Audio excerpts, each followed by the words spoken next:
Hello বন্ধুরা, আমি হারুন। এটা তোমাদের ইউটিউব চ্যানেল হারুন বায়োজন। আজকে আমরা এই ভিডিওতে molecular basis of inheritance class 12 এর যে চ্যাপ্টার 6 রয়েছে, সেই চ্যাপ্টার 6 এর তোমার যে টপিকটা নিয়ে আলোচনা করব সেটা হচ্ছে তোমার DNA as a genetic material.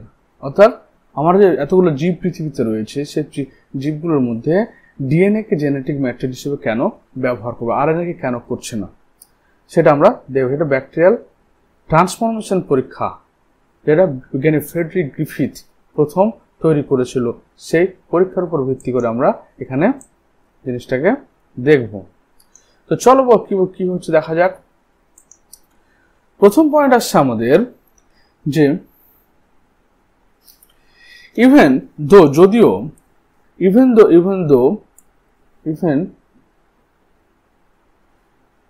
though the discovery of নিউক্লিন মানে এখানে নিউক্লিক অ্যাসিডকে বোঝায়।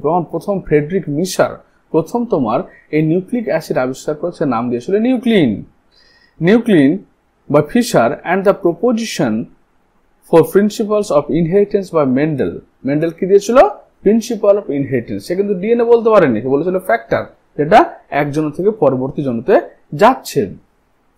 War almost the same time, but that the DNA act as genetic material took long to be discovered and proven। তাহলে কি, যখন প্রথম ডিএনএ আবিষ্কার করে Friedrich মিশার, সে DNA কে নিউক্লিন বলেছিল। আবার তোমার কি গ্রেগর জোহান মেন্ডেল বলেছিল এর মাধ্যমে বংশগত বৈশিষ্ট্য একজন থেকে পরবর্তী জনতে যায়।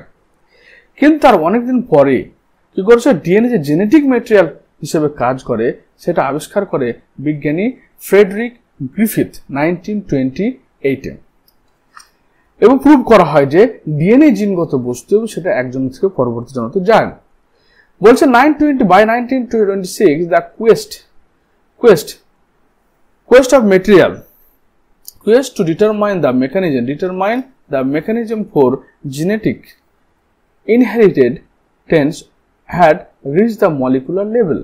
তার কি বলছে, 1926 খ্রিস্টাব্দে যখন কোয়েস্ট অনেক অনুসন্ধানের পরে দেখা গেল যে কোন লেভেলে, মলিকুলার লেভেলে তোমরা দেখতে পেলো যে কি ডিএনএ হচ্ছে জিনগত বস্তু হিসেবে কাজ করছে। প্রিভিয়াস ডিসকভারি, আগের যে আবিষ্কারগুলো by Gregor Mendel's, Walter Sutton, Thomas Hunt Morgan and numerous others scientists had narrowed the search to the chromosomes located in the nucleus of most cells। তারা কি করেছিল, বলছে প্রিভিয়াস যে আগের যে ডিসকভারি গুলো ছিল, তা আগের ডিসকভারি, এটা তোমার গ্রেগর মেন্ডেল, ওয়াল্টার সাটন বা থমাস হান্ট মর্গান, এরা কি করেছিল, নিউক্লিয়াসের মধ্যে ডিএনএ জিনিসটা থাকে এটুকু আবিষ্কার করতে পেরেছিল। কিন্তু ডিএনএ যে জিনগত বস্তু এবং সেটাই যে তোমার একজন থেকে পরবর্তী জনে যাচ্ছে, সেই হিসেবে সেটা প্রথম আবিষ্কার হয়েছিল কখন, অনেক পরে। But the question what molecules was actually genetic material had not been answered. তারা ডিএনএ আবিষ্কার করেছিল, নিউক্লিয়াস আবিষ্কার করেছিল, নিউক্লিয়াসের মধ্যে ডিএনএ থাকছে আবিষ্কার করেছিল, কিন্তু কোন বস্তুটা কি করে জেনেটিক ম্যাটেরিয়াল জিনগত বস্তু হিসেবে কাজ করে, জিনগত বস্তু বলতে যেটা তোমার জিনকে ধারণ করে এবং একজন থেকে পরবর্তী জনতে যায়, সেই জিনিস তারা বলতে পারেনি। এরপরে 1928 খ্রিস্টাব্দে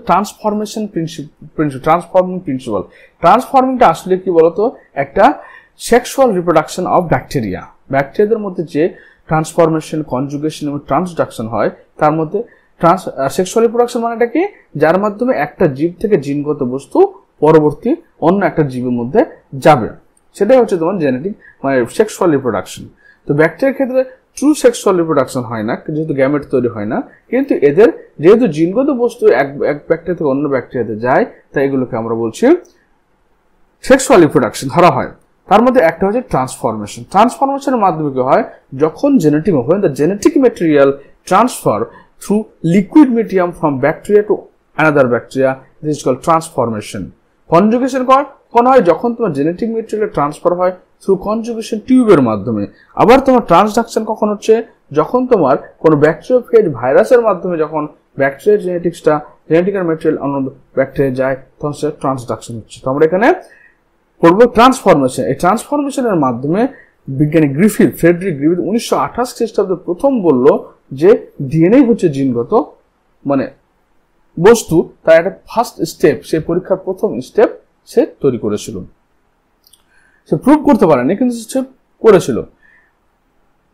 In 1928, Frederick Griffith, in a series of experiments with the Streptococcus pneumoniae, bacterium responsible for pneumonia, witnessed a miraculous transformation in a bacteria. তাহলে কি হচ্ছে, ফ্রেডরিক গ্রিফিথ 1928 খ্রিস্টাব্দে প্রথম তোমার এই ট্রান্সফরমেশন পরীক্ষাটা করেছিল স্ট্রেপ্টোকক্কাস নিউমোনিয়া রোগ তৈরি করে। নিউমোনিয়া কি হয়, নিউমোনিয়া রোগ আমাদের লাংসের অ্যালভিওলাইকে ইনফেক্ট করে এবং তার মধ্যে মিউকাস জমা করে, যার ফলে কি হচ্ছে, আমাদের ব্রিদিং প্রবলেম হয় এবং অনেক সময় সিভিয়ার কন্ডিশনে বা ক্রনিক কন্ডিশনে সেটা মারা যেতে পারে কোনো জীব। During the course of his experiment, সে তার এক্সপেরিমেন্টের সময় a living organism bacteria had change in physical form. তাহলে কি করছে, সে দেখলো যে একটা লিভিং ব্যাকটেরিয়াল ফর্ম, ব্যাকটেরিয়া যেটা তার ফিজিক্যাল ফর্ম অর্থাৎ তার অ্যাপিয়ারেন্সটা আলাদা চেঞ্জ করে দিচ্ছে।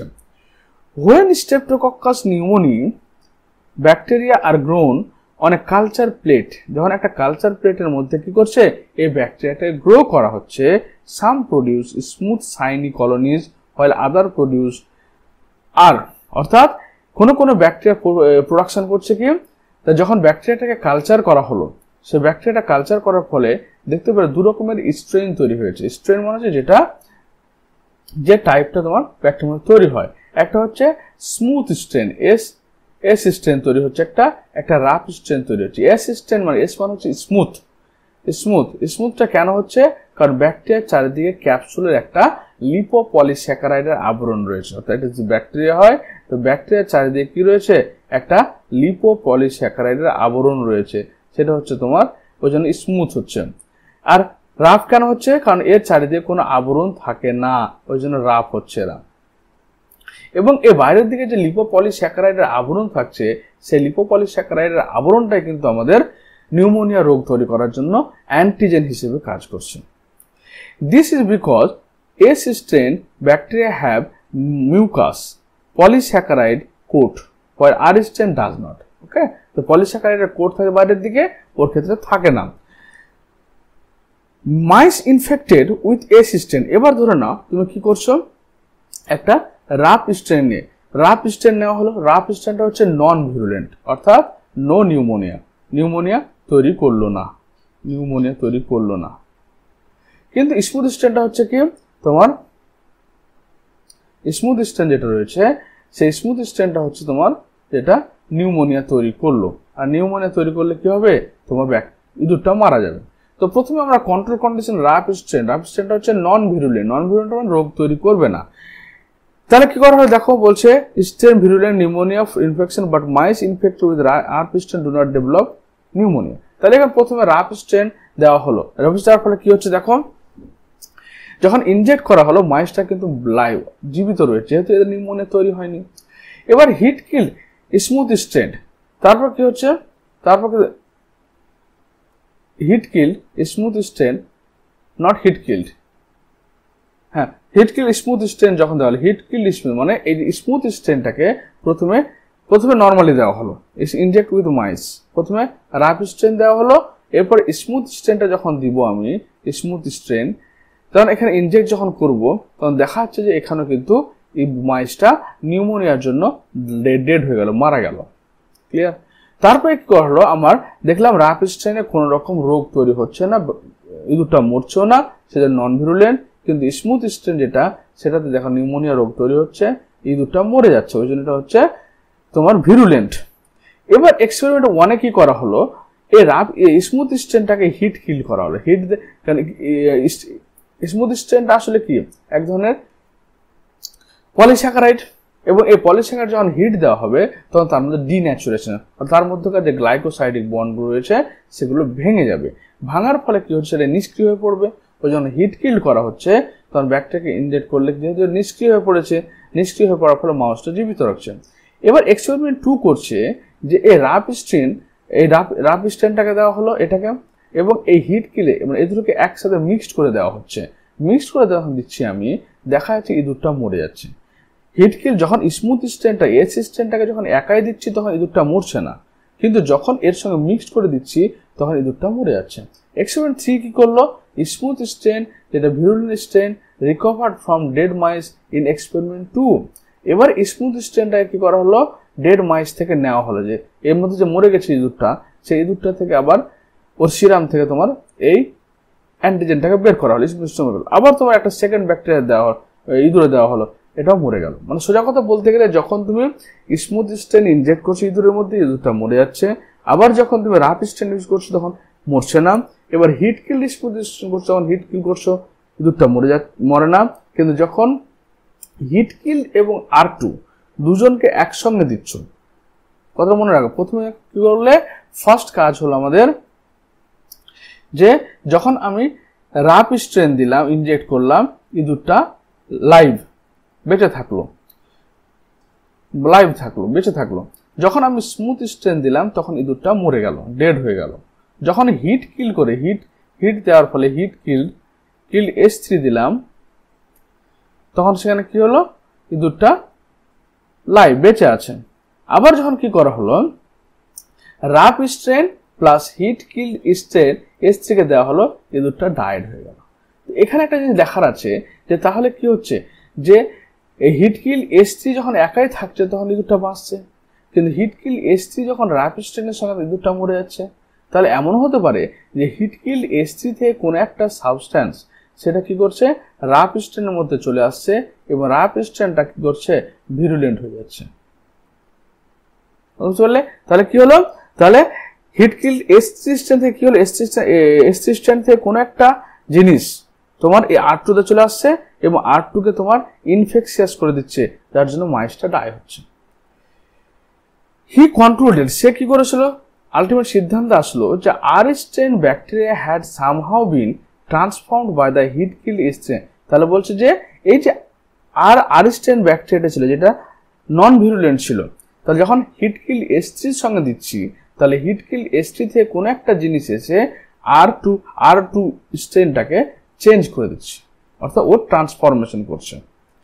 সাম transforming principles transferred from heat kill H3 strain. এই সাম, এটা কি আসছে সেটা বলতে পারেনি, কিন্তু কিছু একটা জিনিস আসছে যেটা R2 কে আবার ট্রান্সফরমেশন করছে। Had enable the R2 strain synthesis A smooth polysaccharide code and become virulent. তাহলে বললো যে যখন আমরা হিট কিল H3 এবং R2 কে একসাথে দিচ্ছি, তাহলে হিট কিল H3 থেকে এমন একটা জিনিস আসছে R2 এর মধ্যে, যার মধ্যে সেখানে একটা পলিস্যাকারাইড লেয়ার তৈরি হচ্ছে এবং সেটা ভিরুলেন্ট কনভার্ট হয়ে যাচ্ছে, সেটা বিষাক্ত হয়ে যাচ্ছে। This must be due to transfer of genetic material. এবং এটা কার দ্বারা হচ্ছে, বললো জেনেটিক মেটেরিয়াল ট্রান্সফারের জন্য হচ্ছে, এটা জিনগত বস্তু ট্রান্সফার হচ্ছে কোত্থেকে, H3 থেকে। অর্থাৎ এখানে এই যে জিজ্ঞাসা চিহ্নটা হচ্ছে জেনেটিক মেটেরিয়াল ট্রান্সফার হচ্ছে বলে তোমার R2 টাকে হচ্ছে ভিরুলেন্ট হয়ে যাচ্ছে তখন। However, the biochemical nature of genetic material was not defined from the experiment. কিন্তু সে বলতে পারেনি যে জেনেটিক মেটেরিয়ালটা যাচ্ছে সেটা ডিএনএ আছে, না আরএনএ আছে, না প্রোটিন আছে, সে সেটা বলতে পারেনি। সে বললো কি যে একটা জিনিস যাচ্ছে, যেটা যাওয়ার ফলে তোমার R2 কে নন ভিরুলেন্ট থেকে ভিরুলেন্টে কনভার্ট করে দিচ্ছে। এরপর কি 1942 এর দিকে তোমার আসলে কি Avery Oswald, Avery, MacLeod and McCarty তিনজন সায়েন্টিস্ট এবার একটা এক্সপেরিমেন্ট করলো। কি করলো, the genetic material was thought to be protein.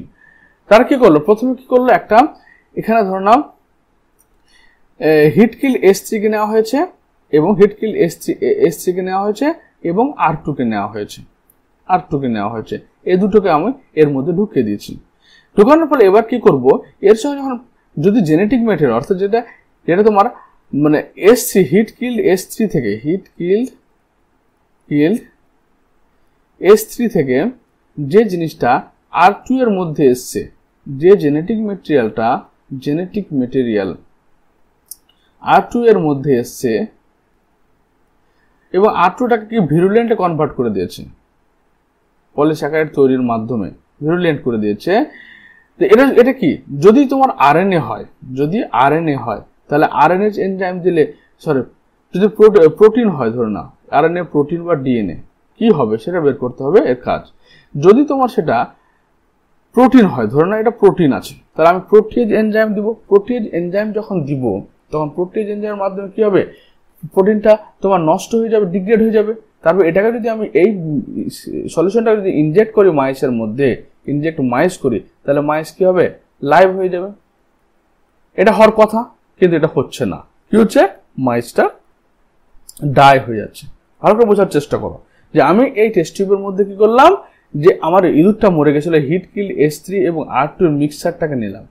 এর মধ্যে এখান থেকে যে জিনিসটা, অর্থাৎ S3 থেকে যে জিনিসটা R2 এর মধ্যে এসছে, সেই জিনিসটা যদি প্রোটিন হয় তাহলে আমি প্রোটিয়েজ দিলাম, সেই জিনিসটা নষ্ট হয়ে যাবে। নষ্ট হয়ে যাওয়ার ফলে কি হয়, তাহলে সেটা এখন ইনজেক্ট করবে ইঁদুরের মধ্যে, ইঁদুরটা মরবে না, দেখা যাচ্ছে ইঁদুর মরে যাচ্ছে। সুতরাং এটা প্রোটিন না। এরপরে কি হলো, RNA অ্যাড করা হলো। যে বস্তুটা যদি প্রোটিন হয় তাহলে পরে নষ্ট হয়ে যাবে, তাহলে ইনজেক্ট মাইস করা হলো, ইনজেক্ট মাইস, তাহলে মাইসটা কি হলো, মাইস দেখা গেল যে মাইসটা মরে যাচ্ছে, ডাই হয়ে যাচ্ছে। তাহলে কি সেটা পুরো RNA না, RNA থাকলে তো মরতো না, সুতরাং এটা RNA নয়।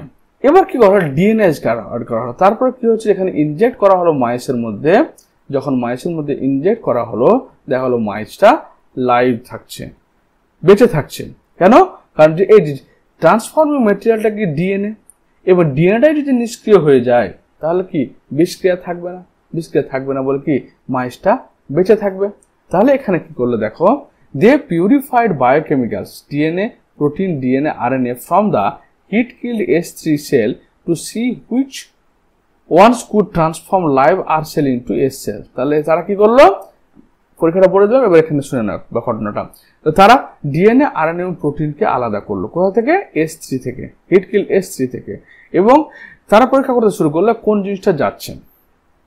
They discovered that DNA alone from S bacteria cause R bacteria to become transformed। এবং তার আলটিমেট বুঝতে পারলো এই পরীক্ষাটার মাধ্যমে যে এখানে কি হচ্ছে, যে বস্তুটা যাচ্ছে সেটা হচ্ছে DNA। DNA যদি নিষ্ক্রিয় হয়ে যায়, DNA যখন ইউজ করছি আমি, যদি নিষ্ক্রিয় হয়ে যায় তাহলে কি R2 আর ভিরুলেন্ট হচ্ছে না বলে ইঁদুরটা মরছে না। কিন্তু যখন DNA সক্রিয় অবস্থায় থাকবে তখন কিন্তু এখানে R2টা ভিরুলেন্ট হয়ে যাবে এবং মরে যাবে। They also discovered, তারা অবশ্যই আবিষ্কার করেছিল, protein digestive enzyme protease and RNA digestive enzyme RNase did not affect transform। তারা দেখলো কি, যে protein digestive enzyme protease এবং RNA digestive enzyme RNase কি করলো, ট্রান্সফরমেশনটাকে হতে দিল না, কোনো এফেক্ট হলো না। কারণ এখানে মাইসটা আমার দু ক্ষেত্রে মারা গেছে, কারণ দুই ক্ষেত্রে কি হচ্ছে, প্রোটিয়েজ দিলেও সেই জিনিসটা অ্যাক্টিভ থাকছে, RNase দিলেও অ্যাক্টিভ থাকছে, কিন্তু DNase দিলে সেটা অ্যাক্টিভ থাকছে না। Digest with DNase did not inhibit transformation, কিন্তু যখন suggested that the DNA caused the transformation, যখন DNase দিচ্ছি জিনিসটা ইনঅ্যাক্টিভ হয়ে যাচ্ছে, যার ফলে মাইসটা লাইভ থাকছে। They concluded that DNA is the hereditary material, but not all biologists were convinced। তার প্রমাণ করলো যে DNA হচ্ছে hereditary material. DNA is hereditary, hereditary মানে যেটা এক জনু থেকে পরবর্তী জনুতে ট্রান্সফার হয়, তাকে হেরিডিটারি ম্যাটেরিয়াল বলা হয়। কিন্তু বেশিরভাগ অনেক সায়েন্টিস্ট এর সঙ্গে সম্পূর্ণ একমত হলো না। কিন্তু কেন, কারণ কিছু কিছু ক্ষেত্রে ভাইরাসরা, প্ল্যান্ট ভাইরাস স্পেশালি, যেমন প্ল্যান্ট ভাইরাস আছে, তারপর কিছু অ্যানিমাল ভাইরাস যেমন করোনা ভাইরাস, রেট্রো ভাইরাস, এদের ক্ষেত্রে কি RNA জিনগত বস্তু হিসেবে কাজ করে। তো খুব অল্প ক্ষেত্রে কি হচ্ছে, RNA জিনগত বস্তু হিসেবে কাজ করে।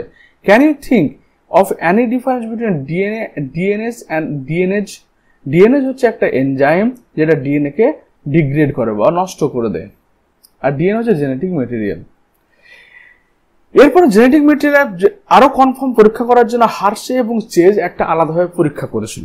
সে তারা কি করলো দেখো, the unequivocal proof that DNase is a genetic material come from the experiments of Alfred Hershey and Martha Chase 1952। মানে unequivocal মানে যেখানে কোনো বিতর্ক নেই, সেরকম একটা পরীক্ষা কি করেছিল বিজ্ঞানী হার্শে এবং চেজ 1952 খ্রিস্টাব্দে। দে ওয়ার্ক, তারা কাজ করেছিল with viruses that infect bacteria call bacteriophage.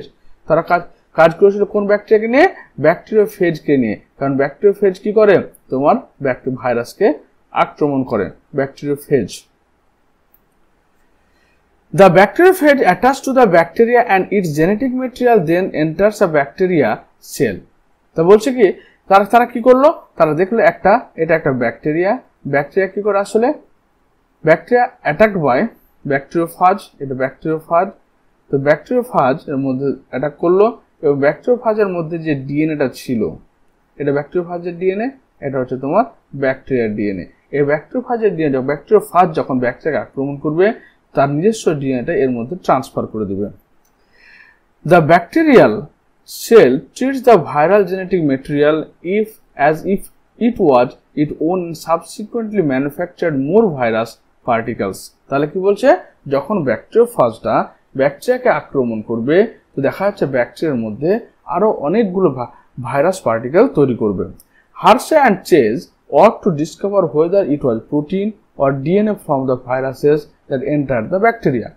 Hershey Chase prove করেছিল, কি প্রুভ করেছিল, যে এই ভাইরাস থেকে ডিএনএ না প্রোটিন কোনটা যাচ্ছে ব্যাকটেরিয়ার মধ্যে, ডিএনএ না প্রোটিন কোনটা যাচ্ছে। আরএনএ নিয়ে কাজ করেনি তারা। They grew some viruses on a medium that contained radioactive phosphorus। তারা কি করলো, প্রথমে দুটো কালচার মিডিয়াম নিল। একটা কালচার মিডিয়ামে তোমার কি রয়েছে, রেডিও অ্যাক্টিভ P32 রয়েছে, আরেকটা তোমার কালচার মিডিয়াম নিল যেখানে তোমার রেডিও অ্যাক্টিভ S35 রয়েছে। এই দুটো কালচার মিডিয়ামে কি করবে, ব্যাকটেরিওফাজ ভাইরাসটাকে কালচার করবে। তো যে ব্যাকটেরিওফাজ ভাইরাসটা P32 থাকবে তার মধ্যে P32 রেডিও আইসোটোপ যুক্ত হবে, এবং যে ব্যাকটেরিওফেজ তোমার S35 থাকবে তার মধ্যে সালফার 35 রেডিও আইসোটোপ যুক্ত হবে। And some other on medium that contain radioactive sulfur. Viruses grown in the presence of radioactive phosphorus contain radioactive DNA but not radioactive protein because DNA contain phosphorus but protein does not। তাহলে আমরা দেখছি কি, যে ধরনের P32 যে ব্যাকটেরিয়াটা জন্ম নিল সে ব্যাকটেরিয়াটা কি করবে, তোমার রেডিও আইসোটোপ P32 কে নিবে। কেন, কারণ ডিএনএ এর উপাদান কি, ডিএনএ এর উপাদান হচ্ছে নিউক্লিওটাইড, আর নিউক্লিওটাইডের মধ্যে কি থাকে, তোমার ফসফেট থাকে, এই যে ফসফেট গ্রুপ যুক্ত থাকে। তো এখানে P32 রয়েছে, তো ডিএনএ এর মধ্যে ফসফেট গ্রুপ যুক্ত হবে, কিন্তু ফসফেট প্রোটিনের মধ্যে যুক্ত হবে না। প্রোটিন বলতে কি বলছে, এই যে ভাইরাসের বাইরের দিকে যে ক্যাপসোমিয়ার আবরণ রয়েছে, এই যে আবরণটা রয়েছে এটা হচ্ছে প্রোটিন আবরণ। প্রোটিন, এই প্রোটিনটা কি দিয়ে তৈরি, ক্যাপসোমিয়ার বা ক্যাপসিড প্রোটিন বলা হয়। এটা হচ্ছে অ্যামাইনো অ্যাসিড দিয়ে তৈরি, অ্যামাইনো অ্যাসিড। এবং এই অ্যামাইনো অ্যাসিডের মধ্যে কি থাকে, সালফার থাকে। কিন্তু এর মধ্যে যে ডিএনএটা রয়েছে সেই ডিএনএটার মধ্যে কি রয়েছে, ডিএনএটার মধ্যে ফসফেট। সুতরাং এই ডিএনএটা তৈরি হওয়ার জন্য P32 নিবে, আর প্রোটিনটা তৈরি হওয়ার জন্য S35 নিবে। Similarly, viruses grow on radioactive sulfur contain radioactive protein but not radioactive DNA because it does not contain sulfur। তাহলে যেটা আমরা সালফার 32-তে যখন একটা ব্যাকটেরিয়াকে কাল্টিভেট করলাম, তখন অবশ্যই ওই বাইরের দিকে যে কোট, অর্থাৎ ওই যে কোট প্রোটিন রয়েছে সেটা সালফারকে নিল। মানে এখানে আমি সালফার মধ্যে S35 পাবো আর ডিএনএ এর মধ্যে P32 পাবো। Radioactive phases war allowed to attach E bacteria. এরপরে কি করা হলো, তার এখানে কি হচ্ছে, এই ভিতরে ডিএনএ রয়েছে, ডিএনএ এর মধ্যে কি রয়েছে, ডিএনএ এর মধ্যে তোমার P32 রয়েছে, রেড কালারের ডিএনএ, তার P32 রয়েছে। আর এখানে যে বাইরে যে ক্যাপসিড প্রোটিনটা রয়েছে সেখানে কি রয়েছে, S35 রয়েছে। এরপর কি করা, তাকে ব্যাকটেরিয়াকে অ্যাটাক করা হলো। S35 containing bacteriophage virus attack করলো কাকে, তোমার ইকোলাই ব্যাকটেরিয়াকে, এবং P32 কন্টেনিং ব্যাকটেরিওফেজ অ্যাটাক করলো ব্যাকটেরিয়াকে। এবার হচ্ছে দেখো, the infection proceeds, the viral coats were removed from the bacteria by agitating them in a blender. Blender বলতে একটা সেন্ট্রিফিউজ টিউব, এই সেন্ট্রিফিউজ টিউবের মধ্যে তোমার কি করা হলো, ওদেরকে নিয়ে নেওয়া হলো। এখানে যখন সেন্ট্রিফিউজকে হাই স্পিডে ঘূর্ণন করবে তো ভারী বস্তুগুলো নিচের দিকে জমা হবে এবং উপরের দিয়ে হালকা বস্তু থাকবে। এই নিচের দিকে ভারী বস্তুগুলোকে বলা হচ্ছে তোমার পিলেট, আর উপরের দিকে যে জলীয় অংশ থাকবে সেটাকে বলা হয় সুপারনেট্যান্ট। মনে রাখবে, এটা পরীক্ষায় আসে, সুপারনেট্যান্ট হচ্ছে উপরের লিকুইড অংশ আর নিচের অংশ পিলেট। তো যখন এটাকে তো ব্লেন্ডারে দেওয়া হলো, the virus particles were separated from the bacteria by spinning them in a centrifuge. তখন কি হলো, এই দেখো এখানে যখন ইকোলাই ব্যাকটেরিয়াকে অ্যাটাক করেছে, এরপর ব্যাকটেরিয়া কি করলো, তার দেখো ডিএনএ ম্যাটেরিয়ালটা ভিতরে ঢুকিয়ে দিল, বাকি যে প্রোটিন পার্ট রয়েছে, ক্যাপসিড পার্টটা রয়েছে, সেটা আলাদা হয়ে গেল, সেপারেট হয়ে গেল। Bacteria which was infected with viruses that radioactive DNA were radioactive. তাহলে কি হচ্ছে, যে ব্যাকটেরিয়াটা তোমার ভাইরাস দ্বারা আক্রান্ত হয়েছে তার ডিএনএটা কি হয়েছে, রেডিও অ্যাক্টিভ হয়ে গেছে, কিন্তু তার প্রোটিনটা রেডিও অ্যাক্টিভ হয়নি। এটা ফসফেটের ক্ষেত্রে। ফসফেটের ক্ষেত্রে কি হচ্ছে, যেহেতু দেখো ব্যাকটেরিয়া ফার্স্টটা কি হয়েছে, তোমার ডিএনএ কে প্রবেশ করেছে, বাকি অংশটা বাইরে থেকে গেছে। এবার সেটাকে যদি আলাদা করা হয় তো ব্যাকটেরিয়ার মধ্যে আমি কি পাবো, ডিএনএ এর মধ্যে কি রেডিও আইসোটোপ পাবো। ওই জন্য radio active P32 detected in সেলের মধ্যে কি পাবো, ব্যাকটেরিয়া সেলের মধ্যে P32 আমি পেলাম। কিন্তু যেহেতু আর যেটা সেপারেট হয়ে গেছে সেন্ট্রিফিউজের মাধ্যমে, যে ভাইরাসটাকে সেপারেট করেছি তার মধ্যে কিন্তু আমি কোনো কি পাইনি, কোনো রকম রেডিও আইসোটোপ পাইনি, সুপারনেট্রান্টে কোনো রেডিও আইসোটোপ পাওয়া যায়নি।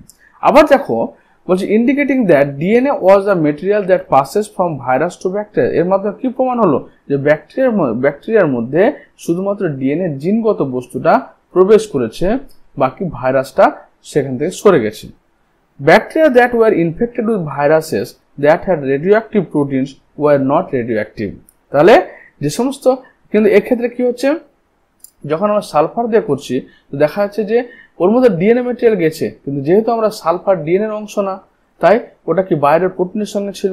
এবার এই প্রোটিন অংশটাকে আমরা রিমুভ করে দিচ্ছি, সরিয়ে দিচ্ছি, ওই জন্য এখানে কি কোনো রকম রেডিও অ্যাক্টিভিটি পাচ্ছি না। নো রেডিও অ্যাক্টিভিটি ডিস্ট্রিবিউশন, মানে এই সেলের মধ্যে কোনো রেডিও অ্যাক্টিভিটি পাচ্ছি না। কিন্তু কোথায় পাচ্ছি, এই S35, আর যেটা আমরা সেপারেট করে দিয়েছি, এই যে ব্যাকটেরিয়া ভাইরাস, সে ভাইরাসের মধ্যে S35 পাচ্ছি, কিন্তু ব্যাকটেরিয়ার মধ্যে পাচ্ছি না আমরা। কিন্তু এখানে কি হচ্ছে, ব্যাকটেরিয়াল ডিএনএ এর মধ্যে, অর্থাৎ ব্যাকটেরিয়ার মধ্যে যে ডিএনএ রয়েছে সেই ডিএনএ এর মধ্যে আমরা P32 পাচ্ছি, এবং যেটা রিমুভ করে দিয়েছি ব্যাকটেরিওফেজ, সেটার মধ্যে পাচ্ছি না। মানে কি, ব্যাকটেরিয়ার মধ্যে যে জিনিসটা এসেছে সেই জিনিসটা অন্য কিছু না, সেটা হচ্ছে ডিএনএ, যেটা ফসফেটের উপস্থিতি জানতে পারছি আমরা। This indicate that protein did not enter the bacteria from virus. DNA is therefore genetic material that is passed from the virus to bacteria. তাহলে এবার ওভারঅল বলি, তোমরা প্রথমে দুটো প্লেট নেওয়া হলো, নিউট্রিশন মিডিয়াম, সেখানে ব্যাকটেরিওফাজ ভাইরাস কালচার করা হলো। একটা প্লেটে P32 থাকলো, একটা প্লেটে S35 থাকলো। এবার ভাইরাস যখন গ্রো করবে, কপি তৈরি করবে, তখন এই নিউট্রিশন মিডিয়াম থেকে P32 এবং S35 নিবে। তো ভাইরাসের যে পার্টিকেলগুলো তোমার এই দুটো রেডিও আইসোটোপ মলিকিউল নিয়ে তৈরি হবে, সেগুলো হচ্ছে ডিএনএ এর ক্ষেত্রে ফসফেট বন্ড থাকবে, এই যে ফসফেট, এবং প্রোটিন যেহেতু ক্যাপসিডের মধ্যে কি সালফার কন্টেনিং অ্যামাইনো অ্যাসিড বা তোমার সিস্টিন মিথিওনিন থাকে, ওই জন্য বাইরের প্রোটিন কভারটা তৈরি করতে ওরা সালফার নিবে, আর ভিতরে কভারটা তৈরি করার জন্য ভিতরে ডিএনএ জন্য ফসফেট নিবে। এবার যখন আক্রমণ করলো একটা ব্যাকটেরিওফাজ, যখন তোমার ব্যাকটেরিয়াকে আক্রমণ করলো, তো আক্রমণ করার পর ব্যাকটেরিয়ার মধ্যে ওর যে জিনিসটা পাঠানো সেটা পাঠিয়ে দিল, পাঠানোর ফলে ওই তারপর ব্যাকটেরিওফাজগুলোকে আমরা ব্লেন্ডারের মাধ্যমে আলাদা করে দিলাম। দেখা যাচ্ছে যে ব্যাকটেরিয়ার যে সেল, সেই সেলটার মধ্যে ব্যাকটেরিয়ার যে সেল পেয়েছি আমরা, সেই কোষের মধ্যে P32 রেডিও আইসোটোপ পাওয়া যাচ্ছে, কিন্তু S35 রেডিও আইসোটোপ পাওয়া যাচ্ছে না।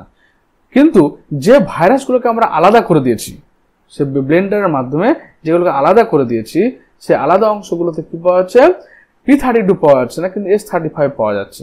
এর মানে কি বুঝলাম, যে তার S35 কন্টেনিং প্রোটিনটাকে ব্যাকটেরিয়ার মধ্যে ট্রান্সফার করেনি, কি করেছে, P32 কন্টেনিং তোমার ডিএনএটাকে ব্যাকটেরিয়ার মধ্যে ট্রান্সফার করেছে। এটা হচ্ছে হার্সে-চেজ এক্সপেরিমেন্ট। এরপর হচ্ছে প্রপার্টিজ অফ একটা জিনিস জেনেটিক ম্যাটেরিয়াল হতে গেলে কি কি বৈশিষ্ট্য থাকতে হবে তা। ওকে, তাহলে আমরা এতক্ষণ সিদ্ধান্তে আসলাম কি, যে ডিএনএ হচ্ছে জিনগত বস্তু। From the foregoing discussion, it is clear that debate between protein versus DNA as genetic material was unequivocally resolved from the Hershey-Chase experiment. তাহলে ডিএনএ এবং প্রোটিন এর মধ্যে কে জেনেটিক মেটেরিয়াল, সেটা একমাত্র প্রুভ হয়ে গেছে কার মাধ্যমে, Hershey-Chase এক্সপেরিমেন্টে, যেখানে আরএনএ, কারণ আরএনএ থেকে প্রোটিন তৈরি হয়, আরএনএ অথবা প্রোটিন। তাহলে এখানে কি হচ্ছে, তাহলে এরা হচ্ছে জেনেটিক ম্যাটেরিয়াল নয়, জেনেটিক কি ডিএনএ আমার। It became established the fact that it is the DNA that act as genetic material.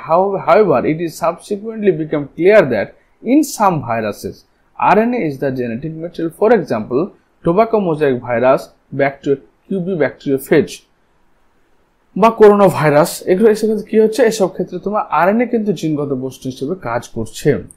Answer to some of the questions such as why DNA is predominant genetic material, whereas RNA perform dynamic function of messenger and adapter as to be found from the difference between chemical structure of two nucleic acid molecule। বলছে যে এখানে তাহলে কি predominant কোনটা হলো, DNA genetic material predominant হলো, কিন্তু RNA dual nature রয়েছে। আরএনএ তোমার জেনেটিক ম্যাটেরিয়াল হিসেবেও কাজ করছে, জিনগত বস্তু হিসেবে, আবার কি করছে ম্যাটেরিয়াল, আবার অনেক ক্ষেত্রে কি হচ্ছে এটা তোমার অ্যাডাপ্টার টিআরএনএ, মানে অ্যাডাপ্টার আরএনএ। অ্যাডাপ্টার আরএনএ মানে এটা টিআরএনএ কে বলছি আমরা, অ্যাডাপ্টার আরএনএ এই হিসেবে কাজ করছে। আবার তোমার কি হিসেবে কাজ করছে, আর একটা হচ্ছে মেসেঞ্জার মানে এটা এমআরএনএ এই হিসেবেও কাজ করছে। অর্থাৎ ডিএনএ ক্ষেত্রে যেমন শুধু জিনগত বস্তু হিসেবে কাজ করে, কিন্তু আরএনএ দুরকম ভাবে, আবার কোনো কোনো সময় এটা এনজাইম হিসেবেও কাজ করে, এনজাইম দ্য রাইবোজাইম এই হিসেবে কিন্তু কাজ করে। ডিএনএ শুধু জিনগত বস্তু হিসেবে কাজ করে, কিন্তু দ্বিতন্ত্রী হয়, আর আরএনএ ক্ষেত্রে একতন্ত্রী, এবং এটা কখনো তোমার অ্যাডাপ্টার টিআরএনএ হিসেবে কাজ করছে, কখনো মেসেঞ্জার আরএনএ হিসেবে কাজ করছে, কখনো এনজাইম হিসেবেও কাজ করছে। Can you recall the two chemical difference between DNA RNA? তাহলে ডিএনএ আরএনএ কেমিক্যাল ডিফারেন্স কি হচ্ছে দেখো। It should be able to generate its replicate. তাহলে ডিএনএ কি করতে পারে, ডিএনএ তার রেপ্লিকেশন করতে পারে, অর্থাৎ নতুন প্রতিলিপি তৈরি করতে পারে, মানে ডিএনএ থেকে ডিএনএ তৈরি হয়, কিন্তু আরএনএ থেকে আরএনএ তৈরি হয় না, আরএনএ থেকে আরএনএ তৈরি হয় না। 2 নম্বর হচ্ছে ইট should B stable chemically and structurally. কারণ ডিএনএ এর ক্ষেত্রে কি হয়, এদের আরেকটা ভালো স্ট্রাকচার দেখলে বোঝা যাবে, এটা মিটিয়ে দিই তারপর দেখাচ্ছি আমি, যে ডিএনএ হচ্ছে ডিএনএ এর ক্ষেত্রে যে রাইবোজ সুগার থাকে, সেই রাইবোজ সুগারের মধ্যে কি থাকে তোমার 2 প্রাইম বা 2 সে 2 নম্বর কার্বনে সেখানে হাইড্রক্সিল গ্রুপ থাকে না, যার ফলে ডিএনএ স্টেবল হয়। অর্থাৎ ডিএনএ যদি আমরা নিউক্লিওটাইডের গঠন দেখি, তাহলে দেখতে পাবো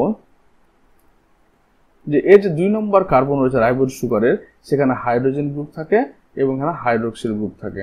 কিন্তু আরএনএ এর ক্ষেত্রে, এটা ডিএনএ এর ক্ষেত্রে কিন্তু কি হচ্ছে, আরএনএ এর ক্ষেত্রে কি হচ্ছে তোমার, এর ক্ষেত্রে দুটোই হাইড্রক্সিল গ্রুপ, দুটোই চার্জ গ্রুপ থাকে। তাহলে এটা যদি অন্য একটা নিউক্লিওটাইডের সঙ্গে যুক্ত হয়ে যায়, তাহলে এটা পুরো ব্লক হয়ে যায়, কিন্তু এটা ফ্রি অবস্থায় থাকে। যেহেতু কোনো পোলার গ্রুপ নেই, তাই অন্য কারোর সঙ্গে বিক্রিয়া করে নিজের স্থায়িত্বের পরিবর্তন করে না।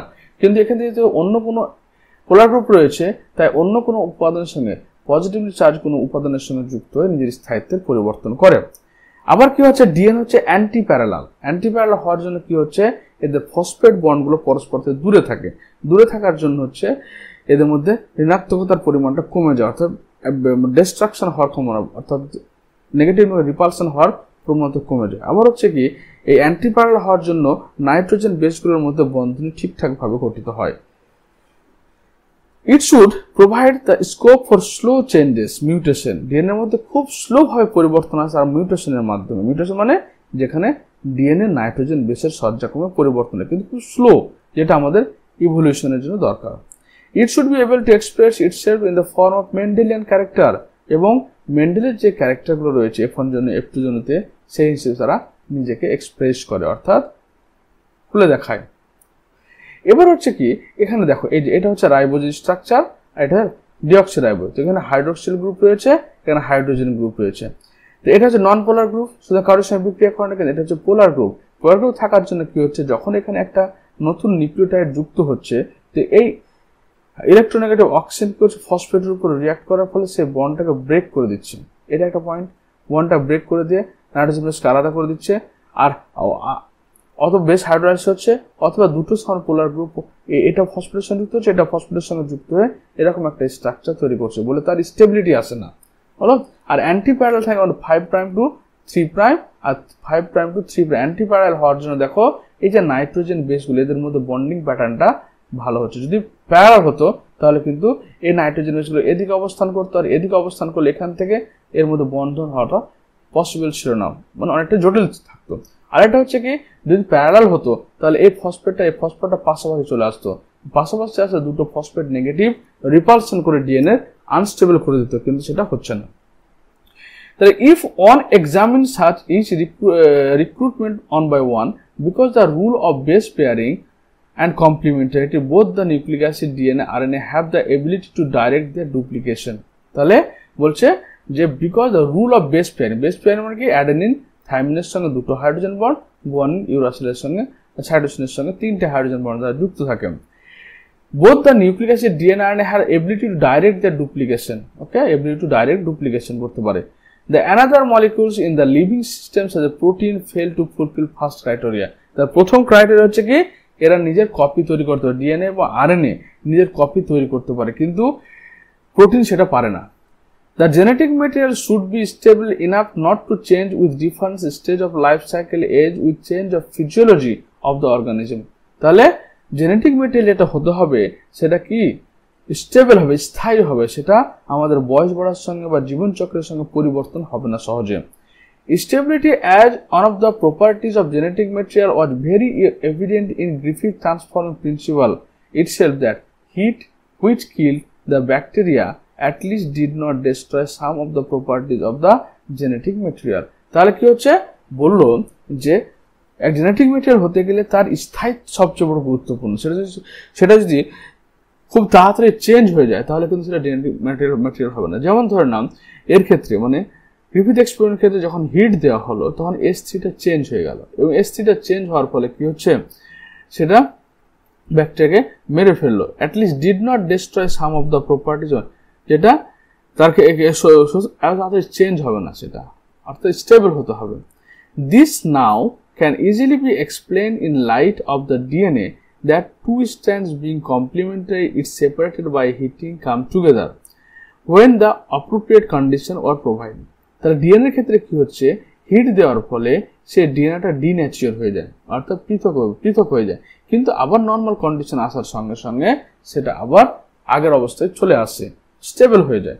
Further 2' hydroxyl group present easily at every nucleotide in RNA is reactive group to make RNA labial and easily degradable. দেখো এর মধ্যে হাইড্রোক্সিল RNA এর মধ্যে হাইড্রোক্সিল গ্রুপ থাকার জন্য দেখো এর মধ্যে না নিউক্লিওটাইডের bond formation, phosphodiester bond formation হচ্ছে, তার ফলে কি হচ্ছে এরা ইজিলি ভেঙে যাচ্ছে, ডিগ্রেডেবল হয়ে যাচ্ছে. RNA is also known as to be catalytic, hence reactive. RNA কি হচ্ছে RNA ক্যাটালাইটিক অর্থাৎ এনজাইম হিসেবে কাজ করে, যেটা আমরা বললাম রাইবোজাইম. সো ইজিলি কি হয় তোরা ডিগ্রেডেবল ভেঙে যাচ্ছে এবং তারা রিয়াক্টিভ, তারা রিয়াকশন করছে, তাদের সঙ্গে বিক্রিয়া করছে, কিন্তু ডিএনএ সেটা করে না. DNA chemically is less reactive, DNA chemically কিন্তু রিয়াক্টিভ না, কারণ ডিএনএর একটা পোলার গ্রুপ থাকলে আর একটা নন পোলার গ্রুপ রয়েছে বলে কারোর সঙ্গে বিক্রিয়া করে না. স্ট্রাকচারালি মোর স্টেবল, কেন? কারণ এরা অ্যান্টি প্যারালাল স্ট্রাকচার হচ্ছে যেটা স্টেবিলিটি মেনটেন করছে কম্পেয়ার ডিএনএ. আরএনএ থেকে ডিএনএ তাহলে কি হচ্ছে অনেক বেশি স্টেবল হচ্ছে. দেয়ারপর among two nucleic acid DNA is better genetic material.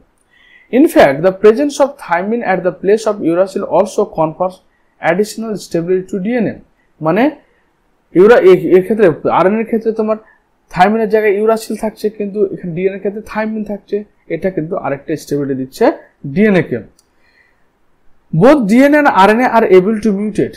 DNA এবং RNA উভয় কি হচ্ছে মিউটেশন ঘটায়. In fact, RNA being unstable, RNA টা হচ্ছে অস্থায়ী, mutate at faster rate, খুব তাড়াতাড়ি পরিবর্তন হয়. Consequently, viruses having RNA genome and having shorter lifespan mutated and evolve faster. তাহলে ভাইরাসদের ক্ষেত্রে যে আরএনএ জিনগত বস্তু হিসেবে কাজ করে দেখা যাচ্ছে যে আরএনএদের লাইফ সাইকেলটা বা লাইফ স্প্যানটা, ওদের জীবনটা খুব ছোট হয় এবং তা খুব তাড়াতাড়ি মিউটেটেড হয় এবং নতুন ভাইরাস তৈরি করে. RNA can directly code for synthesis of protein. আমরা জানি ডিএনএ থেকে আরএনএ, এমআরএনএ, সেন্ট্রাল ডগমাতে এমআরএনএ থেকে প্রোটিন তৈরি হয়.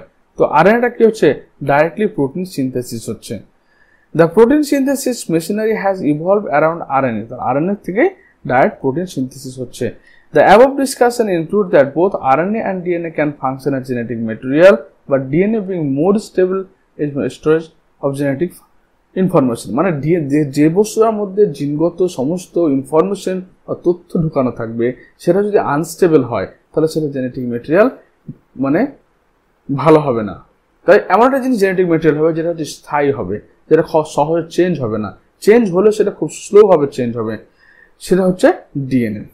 For transmission of genetic information RNA is not. কিন্তু যখন আমরা যেহেতু ডিএনএ আরএনএ হচ্ছে আনস্টেবল, তাই আরএনএ ট্রান্সফর্ম হওয়ার জন্য অর্থাৎ আরএনএ থেকে প্রোটিন তৈরি হওয়ার জন্য বা এক অবস্থা থেকে অন্য অবস্থায় যাওয়ার জন্য আরএনএ অনেক বেশি ফাস্টার. তাই দেখা যাচ্ছে ডিএনএ স্টেবিলিটি অনেক বেশি থাকছে, আরএনএ স্টেবিলিটি অনেকটা কম থাকছে. এবার থেকে both DNA and RNA R able to mutate. দুটো কি করছে, মিউটেশন ঘটাচ্ছে। In fact RNA being unstable mutate at a ফাস্টার rate, মানে বলছে কি যে ডিএনএ আরএনএ দুটো মিউটেশন হবে, কারণ মিউটেশন কিসের জন্য, ইভলিউশনের জন্য দরকার, কিন্তু আরএনএটা খুব তাড়াতাড়ি মিউটেশন হবে এবং এটা আনস্টেবল হবে। Consequently virus having RNA genome and having shorter life span হলো RNA can directly code for synthesis of protein, hence can easily express the character. এটা আগে পড়লাম আমরা, যে তাহলে ওভারঅল কথা হচ্ছে যে জিনগত বস্তু হতে গেলে স্টেবল হতে হবে, আর স্টেবিলিটি সব কিছু পাওয়া হচ্ছে ডিএনএ এর মধ্যে। সুতরাং ডিএনএ হচ্ছে জিনগত বস্তু। কেন স্টেবল থাকছে, ডিএনএ রাইবোজ সুগারে 2 নম্বর কার্বন হাইড্রোক্সিল গ্রুপ নেই, হাইড্রোজেন গ্রুপ রয়েছে, একটা স্টেবিলিটি দিচ্ছে। দ্বিতীয় হচ্ছে অ্যান্টিপ্যারাল স্ট্রাকচার, দুটো 2 নম্বর স্টেবিলিটি। অ্যান্টিপ্যারাল হওয়ার ফলে ফসফেট বন্ডটা কি থাকছে, দূরে থাকছে, বলে রিপালশন হচ্ছে, নেগেটিভ রিপালশন হচ্ছে না। আবার কি নাইট্রোজেন বেসগুলোর মধ্যে বন্ড খুব তাড়াতাড়ি ফর্মেশন হচ্ছে। কিছু দেখো আমরা এখানে ডিএনএ দিয়েছি যেগুলো সিঙ্গেল স্ট্র্যান্ড বা ডবল স্ট্র্যান্ডেড বা সিঙ্গেল স্ট্র্যান্ড আরএনএ দা করে দেন। ডবল স্ট্র্যান্ডেড ডিএনএ ভাইরাস যেমন polyoma virus, single stranded DNA virus যেমন bacteriophage SAI-174 virus, double strand RNA virus যেমন tumour virus, reo virus, single strand RNA virus tobacco virus, influenza virus, এগুলো extra information তোমাদের জন্য দেওয়া হয়েছে। তো এখান থেকে একটা পরীক্ষা প্রশ্ন থাকে। তারপর হচ্ছে আরএনএ ওয়ার্ল্ড। এবার আরএনএ সম্পর্কে জানি। From foregoing discussion and immediate questions become evident which is the first genetic। এরপর আমরা জেনেটিক ম্যাটেরিয়াল তো বলে দিলাম যে ডিএনএ সবচেয়ে ভালো জেনেটিক ম্যাটেরিয়াল, আরএনএ হচ্ছে জেনেটিক ম্যাটেরিয়াল হিসেবে কাজ করে, কিন্তু নিম্নমানের জীবদের ক্ষেত্রে করে, কারণ এরা আনস্টেবল এবং শর্টার লাইফ স্প্যান দেখায়। কিন্তু এবার প্রশ্ন হচ্ছে যে কে প্রথম এসছে, ডিএনএ আগে এসছে না আরএনএ আগে এসছে? ইট shall be discussed in details in the chapter on chemical evolution চ্যাপ্টারে আলোচনা করা হয়েছে। RNA was the first genetic material। RNA হচ্ছে প্রথম জিনগত বস্তু। There is now enough evidence suggests that essential life process such as metabolism, translation, splicing, etc. কারণ এটা আমরা বিভিন্ন পরীক্ষার মাধ্যমে যেমন বিপাক ক্রিয়া, ট্রান্সলেশন, প্রোটিন সংশ্লেষ, স্প্লাইসিং প্রসেসের মাধ্যমে জানতে পারি। Evolve around RNA. RNA used to act as a genetic material as well as a catalyst. Here there are some important biochemical reactions in living system that are catalyzed by RNA catalyst and not by protein enzymes। তাহলে বলছে যে RNA একদিকে একাধারে জিনগত বস্তু হিসেবে কাজ করছে, অন্যদিকে এটা একটা অনুঘটক হিসেবে কাজ করছে, অর্থাৎ অনেক ক্ষেত্রে কি হচ্ছে, এটা এনজাইমের মতো কাজ করছে। সেই এনজাইমটার নাম হচ্ছে রাইবোজাইম। বলে প্রোটিন এনজাইম ছাড়াও কিন্তু আরএনএ এনজাইম হিসেবে কাজ করছে। But RNA being a catalyst were reactive and hence unstable. তা আরএনএ কি রয়েছে দেখো, এই যে 2 নম্বর জায়গায় তোমার হাইড্রোক্সিল গ্রুপ থাকার জন্য কি হচ্ছে, এরা রিয়াক্টিভ হচ্ছে এবং আনস্টেবল হচ্ছে। Therefore DNA has evolved from RNA with chemical modification that made it more। তাহলে আরএনএ থেকে কি আসছে, আরএনএ থেকে ডিএনএ এসছে এবং ডিএনএটা হচ্ছে কি লেস রিয়াক্টিভ এবং more stable. DNA being double standard and having complementary stand. DNA কি হচ্ছে, ডাবল স্ট্যান্ড হচ্ছে, কিন্তু আরএনএ হচ্ছে কি সিঙ্গেল স্ট্যান্ড। তাহলে ডিএনএ এর সঙ্গে কি হয়েছে, আর আরেকটা স্ট্র্যান্ড যুক্ত হয়ে তবে তোমার ডিএনএ তৈরি করেছে। তো এটা হচ্ছে এই চ্যাপ্টারের শেষ। আশা করি তোমরা ট্রান্সফরমেশন এর পয়েন্টগুলো বুঝতে পেরেছো, বা যে ডিএনএ জিনগত বস্তু হিসেবে কাজ করে সেটা তোমরা বুঝতে পেরেছো। এগুলো খুব ইম্পর্টেন্ট জায়গা, এগুলো ভালো করে বুঝতে হবে, কারণ এগুলো না বুঝলে তোমার চ্যাপ্টারের কনসেপ্ট ক্লিয়ার হবে না। এই চ্যাপ্টারে আমি অনেকগুলো পার্ট করে ভিডিও তৈরি করবো এবং তার সবগুলো লিঙ্ক আমার ভিডিও ডেসক্রিপশন বক্সে দেওয়া থাকবে। তো ভিডিওটি দেখার জন্য ধন্যবাদ। কোনো যদি সমস্যা হয় অবশ্যই কমেন্ট বক্সে কমেন্ট করে জানাবে। ভিডিও দেখার জন্য ধন্যবাদ।